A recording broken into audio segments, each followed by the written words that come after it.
Malayalam big boss season 7 ഇന്ന് ബിന്നിയും റെന ഫാത്തിമയും കൂടെ സംസാരിക്കുന്ന ഒരു കാര്യമാണ്. റെന ഫാത്തിമ പറയുന്നുണ്ട്, എനിക്ക് ബിഗ് ബോസ് വീട്ടിൽ ആര്യനെ ഒട്ടും ഇഷ്ടമല്ല. അനുമോൾ ആ ഒരു കാര്യം പറഞ്ഞതിന് ശേഷം ഞാൻ അവനെ ശ്രദ്ധിക്കാറുണ്ട്.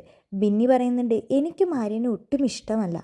ഞാൻ ഇന്നലെ കണ്ട ഒരു കാര്യമുണ്ട്, നിന്നോട് ഞാനത് പറയാം. ഞാനും അതേപോലെ തന്നെ ആര്യനും ജിസേലും ഞങ്ങളെല്ലാവരും കൂടി സംസാരിച്ചുകൊണ്ടിരിക്കുന്ന സമയത്ത് ആര്യൻ ജിസേലിൻ്റെ കൈ പിടിച്ച് ഭയങ്കര മസാജ് ചെയ്ത് കൊടുക്കല. അതിൻ്റെയൊക്കെ ആവശ്യം ആ സമയത്ത് ഉണ്ടോയെന്ന് എനിക്കറിയില്ല. വെറുതെ ഇരിക്കുമ്പോഴും അവൻ അങ്ങനെയാണ് ചെയ്യുന്നത്. ചിലപ്പോൾ അവരുടെ ഇടയിൽ എന്തെങ്കിലും ഒരു നല്ല ലവ് അല്ലെങ്കിൽ എന്തോ ഒരു ബോണ്ട് ഉണ്ടെന്ന് റെന ഫാത്തിമ പറയുന്നുണ്ട്.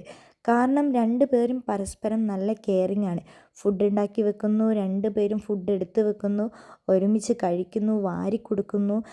ഈ 30 ദിവസം ഒരുമിച്ച് നിന്നതും കൊണ്ടാണ് അവർക്കിടയിൽ ഇങ്ങനത്തെ ഒരു ഇത് വന്നതെന്നാണ് പറയുന്നത്. ആര്യൻ ശരിക്കും എന്തൊരു പൊട്ടനാണെന്ന് പറയുന്നുണ്ട്. അപ്പോൾ ബിന്നി പറയുന്നുണ്ട്, അവനൊരു പൊട്ടനല്ല, എന്നാലും അവനൊരു റെസ്പെക്റ്റ് ഇല്ല. ഞാൻ എപ്പോഴും അവനോട് പറയാറുണ്ട്, നീ കുറച്ച് റെസ്പെക്റ്റോടെ സംസാരിക്കുമെന്ന്. റെന ഫാത്തിമ പറയുന്നത്, അനീഷേട്ടനോടൊക്കെ എന്ത് മോശമായിട്ടാണ് പോടോ പോടോ ഡാ ഡാ ഡാ എന്നൊക്കെയാണ് വിളിക്കുന്നത്. ഒരു മര്യാദ ഇല്ലാത്ത സംസാരമാണ്.